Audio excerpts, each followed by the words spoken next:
इस वक्त हमारे पास मौजूद हैं जनाब मोहम्मद सदीक गिल साहब, आप सीनियर स्टाफ एसोसिएशन पंजाब के जनरल सेक्रेटरी हैं। हम उनसे आज के एहतजाज के हवाले से पूछना चाहेंगे। जी, आप क्या फरमाना चाहेंगे गिल साहब? बिस्मिल्लाहिर्रहमानिर्रहीम। जैसे कि आप देख रहे हैं पूरे पंजाब भर से उसाज़ा गयूर उसाज़ा मैदान अमल में है।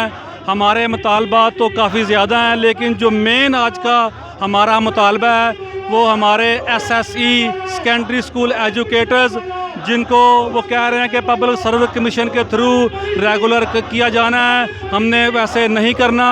2002 से लेके अब तक ऐसा कुछ नहीं हुआ।